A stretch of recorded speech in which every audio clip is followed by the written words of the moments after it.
দেখো রুমের জানালা দিয়ে বাইরের মানুষজন শেয়ার করছে তোমাদের সঙ্গে আবহাওয়া। এই দেখো মেঘ লেগেছে, দেখো আকাশে কি অন্ধকার হয়ে গিয়েছে, মেঘ কি মেঘ আকাশে, বুঝছো? বাতাস উঠবে একটু পরে, এই যে বাতাস উঠবে, অন্ধকার হয়ে আসছে মেঘে, একটু পরে বাতাস উঠবে।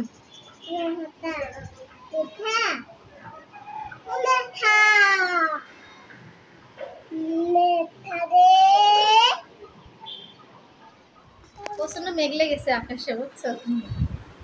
বাতাস এই যে ধীরে ধীরে বাতাস ওঠা শুরু করেছে।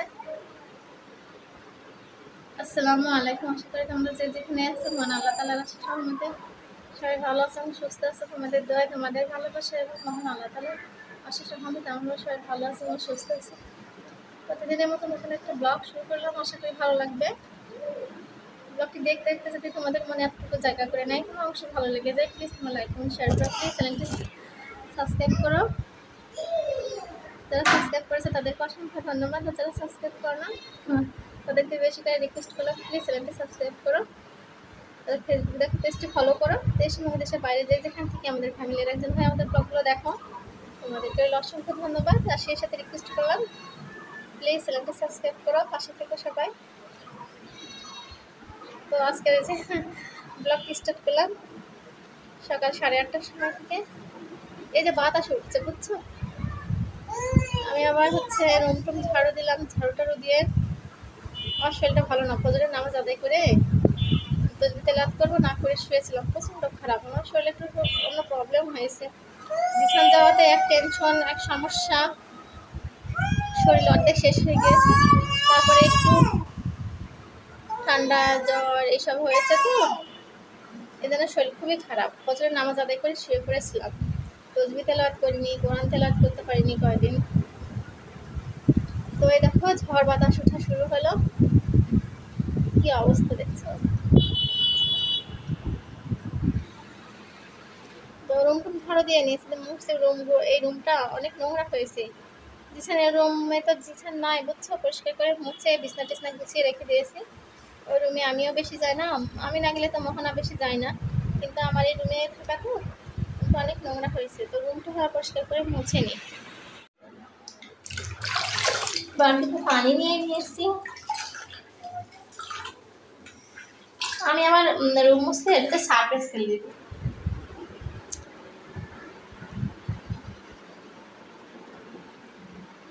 রুমটা মুছে নিই। মোহনা পুতুল টুতুল দেখো কি করে রেখে দিয়েছে, মোহনার সারা জীবনের অভ্যাস এগুলো এভাবে রাখা।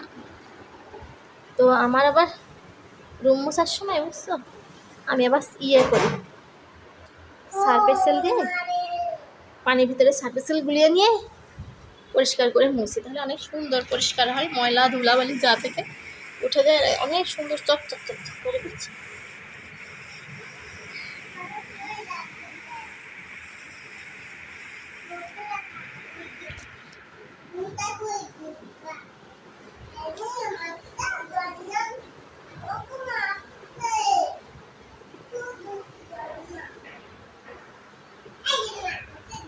লাঠি আছে কিন্তু মুছার, বুঝছো?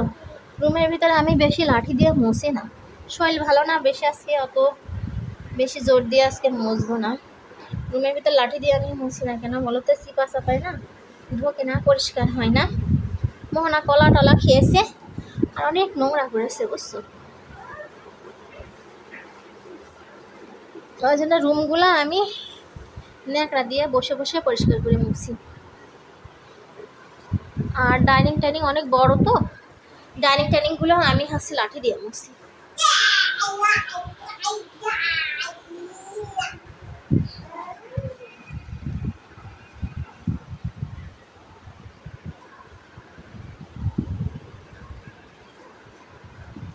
এই দেখো কলা টলা খেয়ে খেয়ে কি করেছে, শুকিয়ে গিয়েছে। হ্যাঁ, কখন আর কাজ কাম, তো এইভাবে ক্যামেরা ধরে আর মুছা যাচ্ছে না, পরিষ্কার করে মুছে নি। শরীরটা এত পরিমাণ খারাপ, বুঝছো? ঠান্ডা জ্বর হয়ে শরীরটা খুব খারাপ। শরীর নাড়াতে ইচ্ছা হচ্ছে না, উঠতে ইচ্ছা হচ্ছে না, কোনো কাজও করতে ইচ্ছা হচ্ছে না। এখন প্রায় 2টা বাজে, তাও দুপুরে রান্না বান্না কিছু হয়নি, শুয়েছিলাম। শুয়ে শান্তিতে একটু থাকবো, মোহনার জন্য শান্তিতে থাকার উপায় নেই। তো উঠে একটু আগে উঠলাম, উঠে নামাজ কালাম কিচ্ছু হয়নি।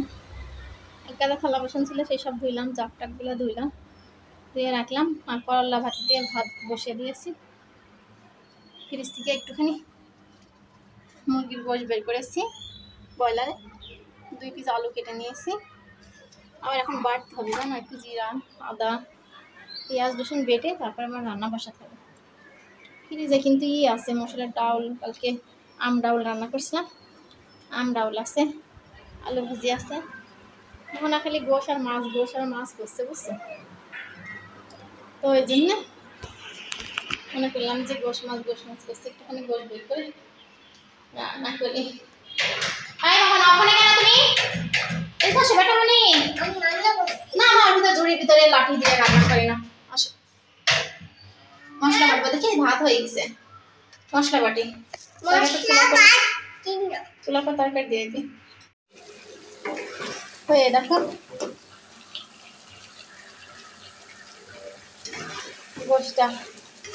গোশ এতটুকু গোল, বুঝছো?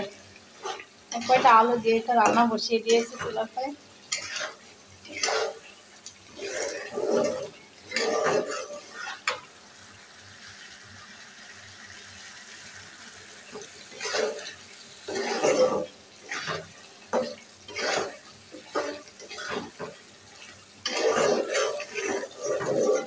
ভাত রান্না করে নিয়েছি, করলাটা বের করে ভর্তা করি।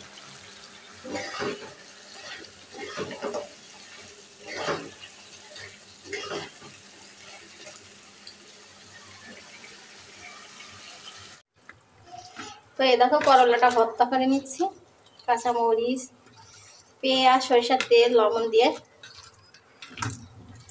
করলা ভর্তা। প্লেটটা আবার ঘুরছে, দেখো সুন্দর করে রাখবো তো এক সাইডে, প্লেট দৌড়া বেড়াচ্ছে।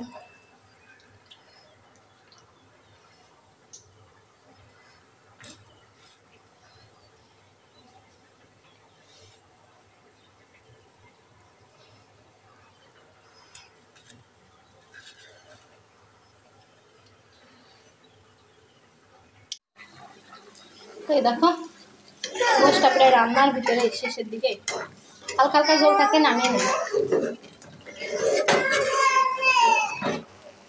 দাঁড়াও মা,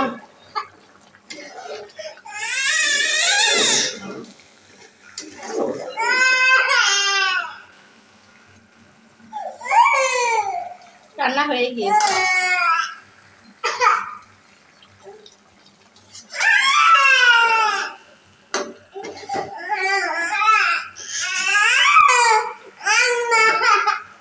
দেখো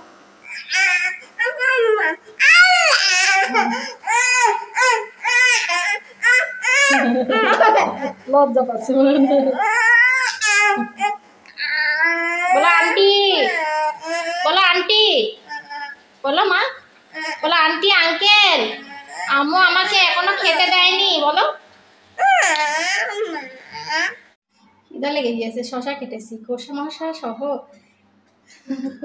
সহ কেটে নিয়েছি, একটু লবণ নিয়ে খেয়ে নিচ্ছি। গরমের সময় বাজারে গিয়েছিলাম, ডাক্তারের কাছে ওষুধ আনতে, বলছে তোমাদের সঙ্গে শেয়ার করেনি, সামনের থেকে ওষুধ নিয়ে আসলাম। আসার সময় সামনের দোকান থেকে দেখছি একদম দেশি শশা, সুন্দর শশা নিয়ে এসেছি 2টা, একটা মোহনা আর আমি আগে খেয়ে নিয়েছি, আর এই যে একটা ছিল এখন কাটলাম। এই খাওয়া করে হচ্ছে না, গরম পড়ছে। সকালে একটু ঝিরিঝিরি বৃষ্টি হলো, মেঘ লাগলো, বৃষ্টি হলো, তারপরে আবার সেই গরম ফাটাচ্ছে। বৃষ্টিটা হওয়ার পর থেকে গরমটা বেশি বেড়ে গিয়েছে।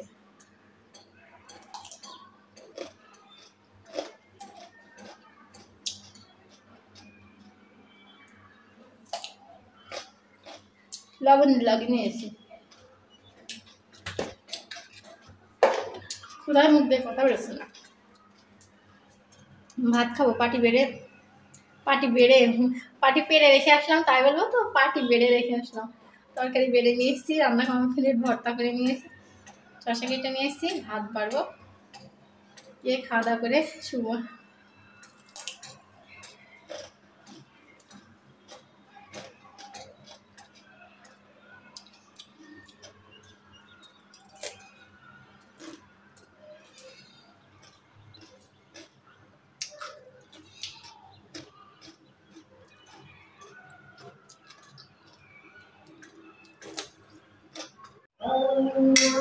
দেখো মোহনার ভাত বেড়ে নিয়েছি, গোসের তরকারি, পানি, শশা, করলা ভর্তা, আমার ভাত। মোহনা গোশ উঠাই নিল, দেখো কত সুন্দর করে। দেখো আলু উঠাই নিচ্ছে, দেখো এই দেখো বুড়িটা দেখছো, গিন্নিটা এই দেখো একটু ঝোল নিবে, দেখছো কত সুন্দর করে নিচ্ছে।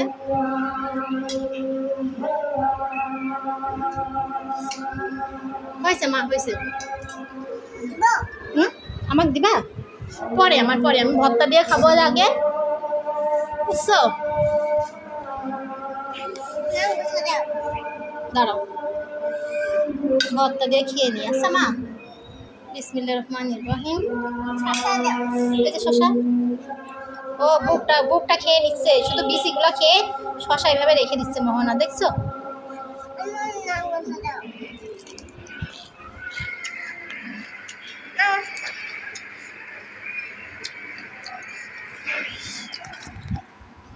মোহনার শশা তুমি কিন্তু আর নিবা না, বুঝছো?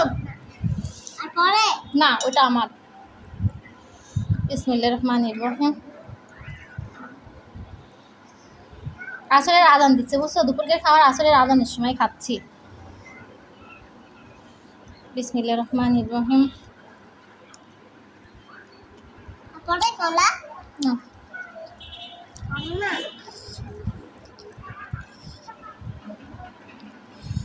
ভর্তাটা অনেক মজা লাগছে।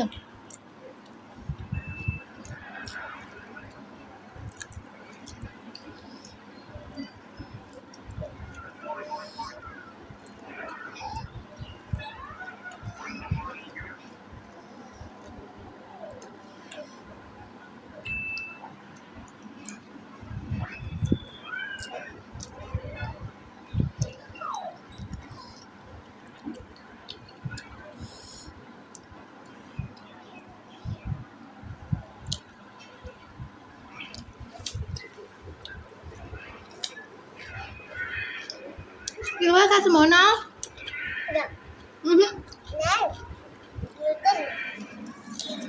ওই আল্লাহ,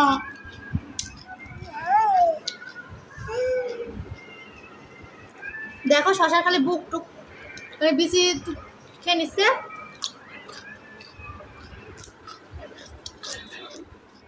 ফ্রিজে ডাউল আছে, বুঝছো? ডাউল আছে, আলু ভাজি আছে, সকালে খেয়েছি, সকালে নাস্তা করেছি ডাউল, ওই ডাউল ঝোল দিয়ে। কালকে ডাউল যে গতকালকে মসুরের আম ডাউল রান্না করেছিলাম, সকালে খেয়েছি ওই ডাউল দিয়া, আলু ভাজি দিয়ে। আর খেতে ইচ্ছা হচ্ছে না, এখন গরম তরকারি রান্না করেছি তো, এখন মনে হচ্ছে একটু গরম গরম খাই, শরীর ভালো না আরো।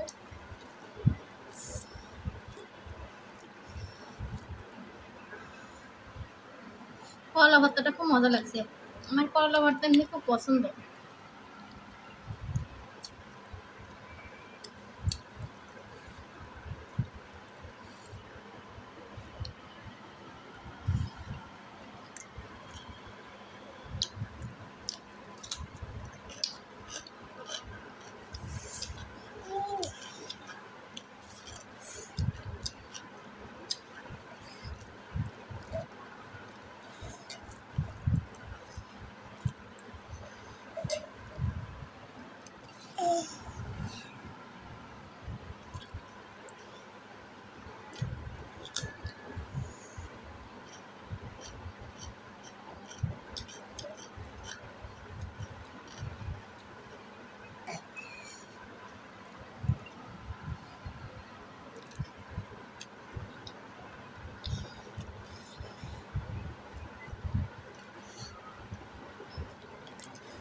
করলা ভর্তাও ভালো লাগে, ভাজিও ভালো লাগে।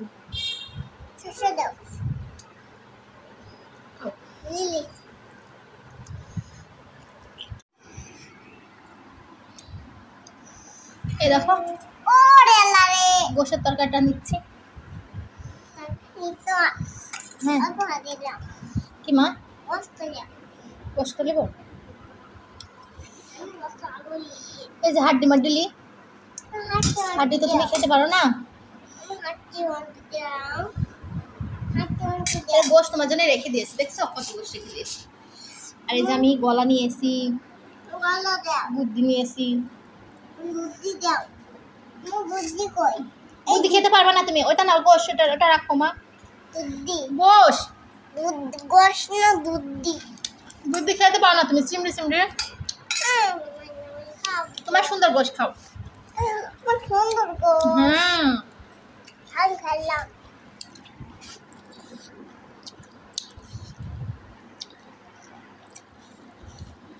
আজকে গোশে তেজপাতা দেওয়া হয়নি তেজপাতা নাই কালকে বাজারে গেলে তেজপাতা নিয়ে আসবো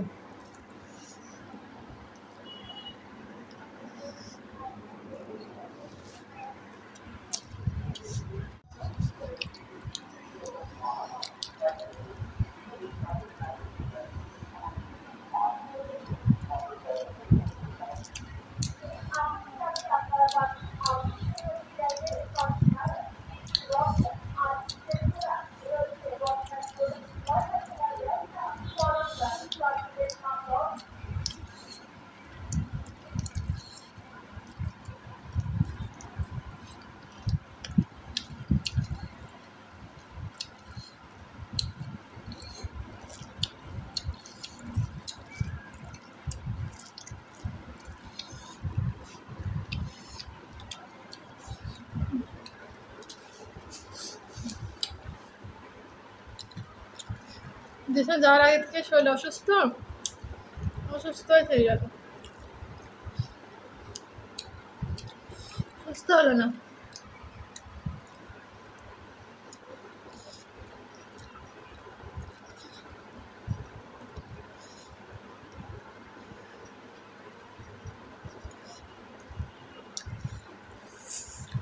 হাড্ডি মমিটা এটা লিবো এটা লো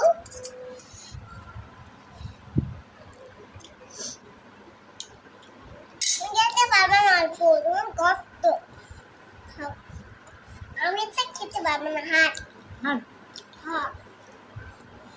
আমি খেতে পারবো না ডর না লাগে এটা খাও এটা পরে কেমন তোর না পরে ওই নেবো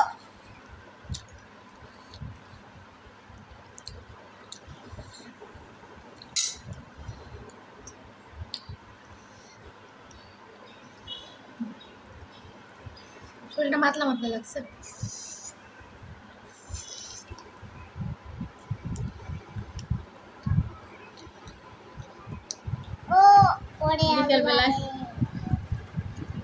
বিকেলে তো খাবার খেয়েছি খেয়ে তো একটু রেস্ট নিয়েছিলাম তো দেখো মাগরিবের আগ দিয়ে উঠে মোহনা দেখে এত খাচ্ছে তারপরে আমার হাতে থেকে কিনে নিচ্ছে খই খাচ্ছি খই সে বৈশাখী মেলার খই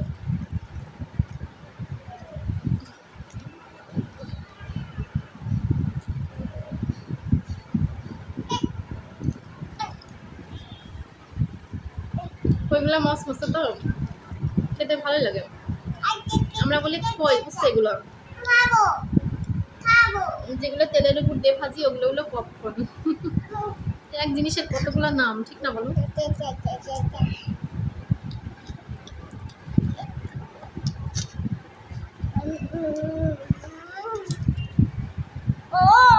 খই দিয়ে দুধ দিয়ে কলা চিনি দিয়ে খেতে আমার কাছে সেরকম লাগে ভালো লাগে মুড়ি দুধ কলা চিনি দিয়ে খেতে ভালো লাগে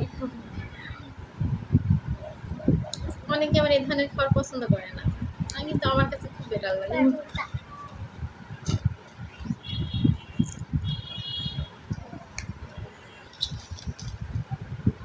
তারপরে দুধ ভাত কলা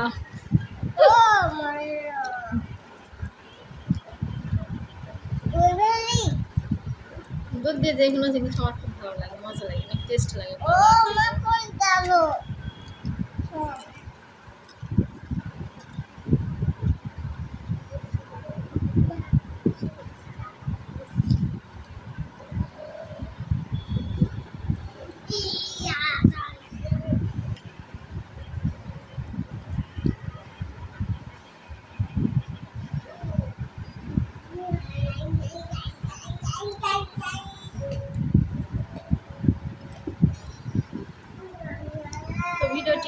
আর লং করবো না, বুঝছো? কন্টিনিউ করবো না, এখানে শেষ করে দেবো। মোহনা আমার হাতে থেকে একটু কেড়ে নিচ্ছে, জন্য হাসছি। তো সবাই ভালো থেকো, সুস্থ থেকো, আমাদের জন্য দোয়া করো, বিশেষ করে আমার ছেলের জন্য দোয়া করো। তোমাদের জন্য আমি আল্লাহর কাছে দোয়া করি, আল্লাহ যেন সবসময় তোমাদের ভালো রাখে, সুস্থ রাখে। তোমাদের সুস্বাস্থ্য কামনা করে ব্লগটা এখানে শেষ করলাম। আল্লাহ হাফেজ।